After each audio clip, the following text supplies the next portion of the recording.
Once you submit your application through these universities and the university screens your documents and admits you to the university, then you have the chance of being recommended for the Mext Scholarship. If your academic credentials are really strong, if your research proposal is convincing, which is one of the most important aspects of the Mext Scholarship. So once you are shortlisted as a Mext Scholar, the university will schedule an interview with you to know or to get to the insight of your research proposal, to interview one-on-one to know if this research proposal was written by you, if you master the subject matter, if you know what you're really wanting to do through research here in Japan.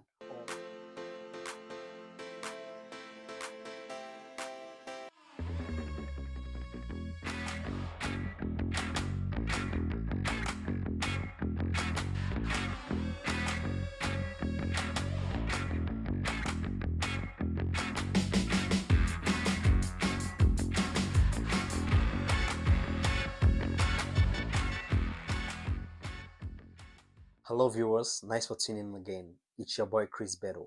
On this channel, I share my experience and story of other people working and living in Japan. But before we get into the video, do me a favor by clicking on the like and subscribe button. Okay, so let's get started. So in today's interview, we are going to be talking about what? The university recommendation part of the Mext Scholarship. As we all know, the embassy recommendation part of the Mext Scholarship, which opened between April to June, most embassies or most applications have been closed. But if you weren't on time in making an application or in gathering your documents, you have not to worry. You shouldn't worry because you have an option. You still have an opportunity to come study in Japan through the Japanese government scholarship offered by the Ministry of Education, Culture, Sports, Science and Technology of Japan. And how can you do that? You could do that through the university recommendation part of the Mext Scholarship. This part is a unique part, unlike all like the embassy recommendation part. You could apply directly to the university, and based on your academic credentials, you could be selected or shortlisted for the Mext Scholarship. So let's get started. So what's the first thing you need to do? If you didn't apply through the embassy recommendation part of the Mext Scholarship, the first thing that you need to do is do some research. You have to do some research to know the universities in Japan that offer English medium programs. Once you've done your research and you've shortlisted a number of universities, for example, the University of Tokyo, Sophia University, Soka universities, these universities that I'm listing are universities that offer English medium programs. Tohoku University, Sendai University, the University of Chiba, Keio University, Meiji University. Once you've done your research about the English medium universities in Japan, then you have to narrow down now to your faculty of interest or your program of interest. You might have universities offering English medium programs, but those universities do not offer your program of interest. Then you have to narrow down, you have to take those universities off your list. You get it? So yeah, that's one of the first things you need to do. And then you need to know the application period for this university. I think this should be the number one. The first thing is to know the application period. You missed already the embassy recommendation part of the Mext Scholarship, which you have to apply through the embassy. Now there's an opportunity for you to apply directly to the university, and based on your academic credentials, you could be selected. How do you do that? You know that for most universities here in Japan, accepting students for September entry 2024 or for October entry 2024, application periods begin between August to October the previous year. So now we're talking for this year. You have to begin your application between August to October based on the universities. Universities have different application periods, but generally is between August to September. So once you know that a university is going to open their portal for application between August to October, you're already aware about that information. You already know that between August to September or between August to October, you have to submit your applications to the university of choice after doing your research about the English medium programs or the universities offering English medium programs here in Japan. So the next thing that you need to do is you need to go into those specific faculties or those specific programs and look for a research supervisor. It is very important because you might have a program that is of interest to you and you do not have a supervisor that will be able to take care of you during your studies here in Japan.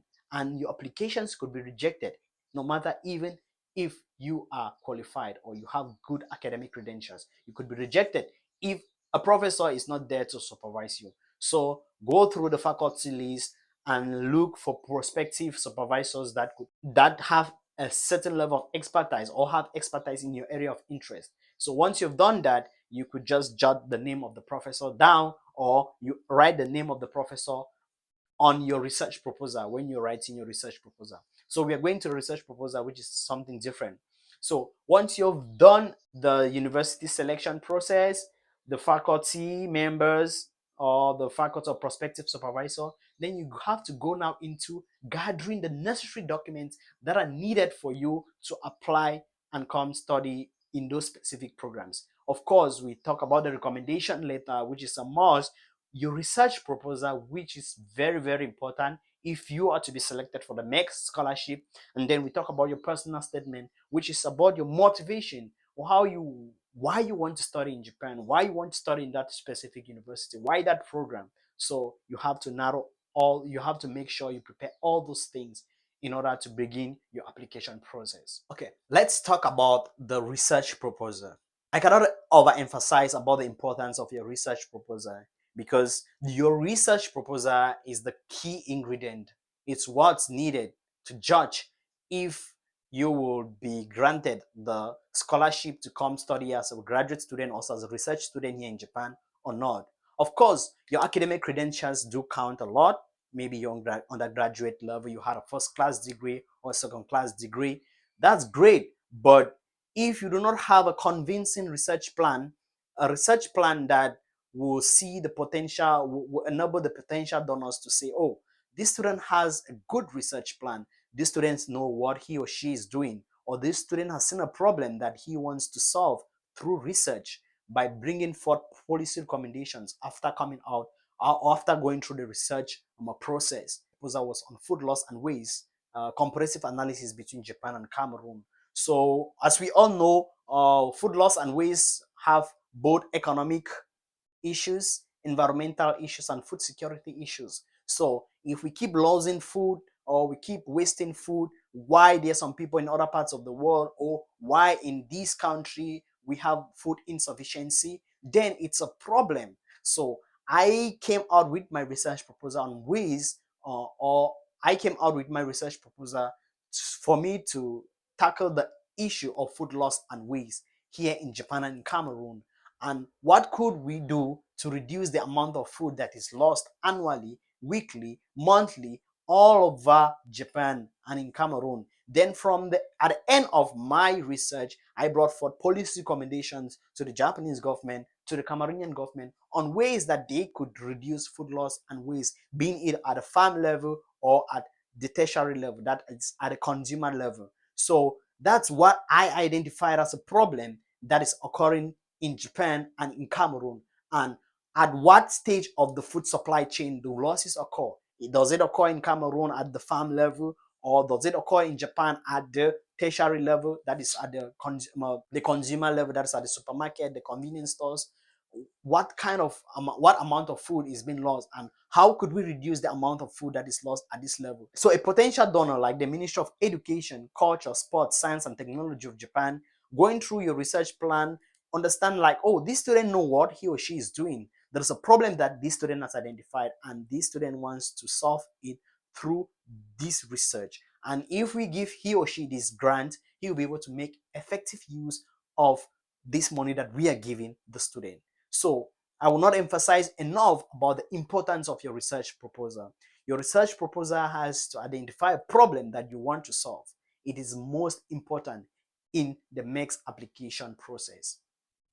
So once you've written your research proposal and you already selected a prospective supervisor based on your research proposal or based on the professor's area of expertise, you submit your application already to the university, then you will be waiting for the results. If you happen to get admitted after screening your documents or after a series of interviews, then remember you have the next step, which is the Mext Scholarship.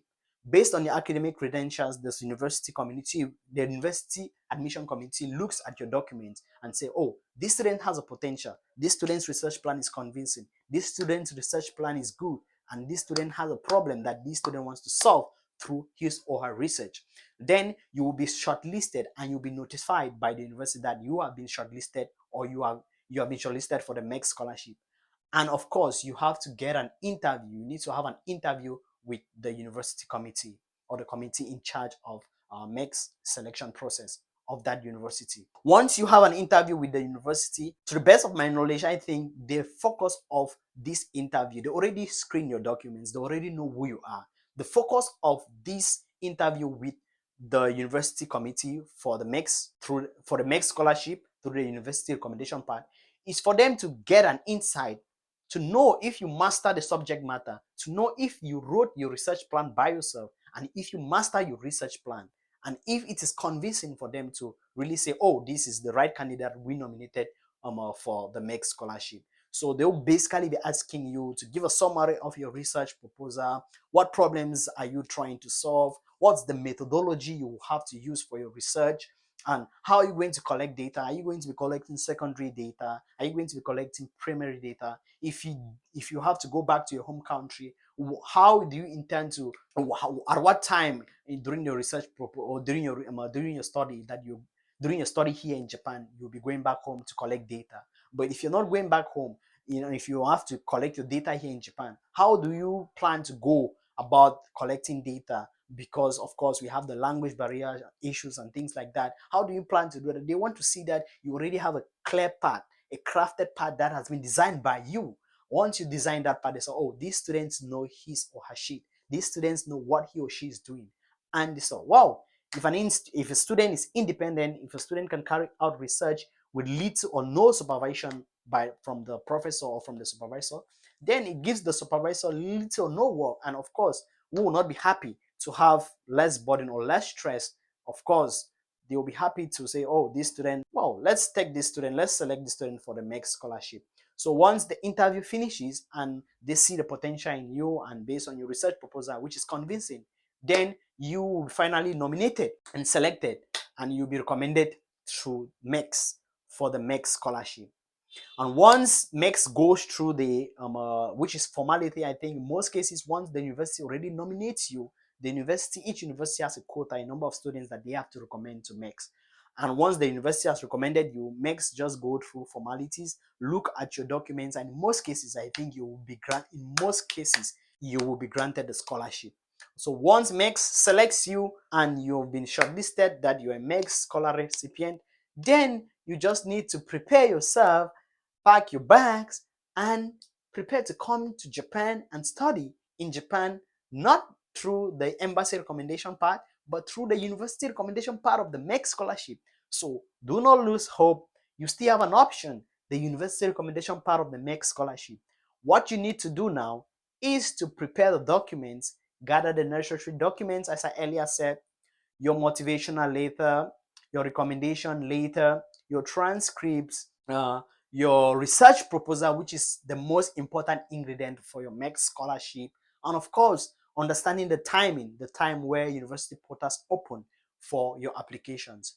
And you make your applications to these universities and wait patiently to get a reply if you have been admitted into those universities. Once you have been admitted, then based on your academic credentials, the university could recommend you for the Mext Scholarship, which is always the case if you have a good convincing research proposal and good academic credentials.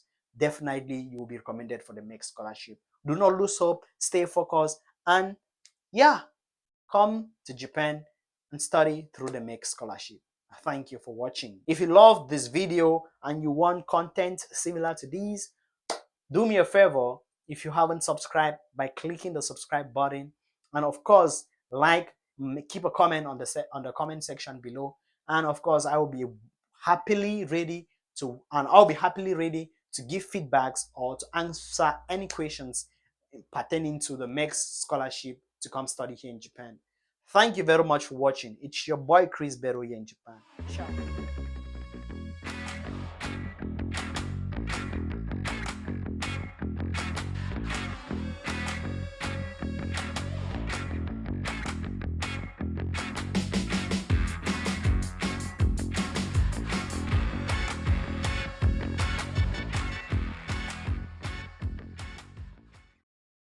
Thank you for watching.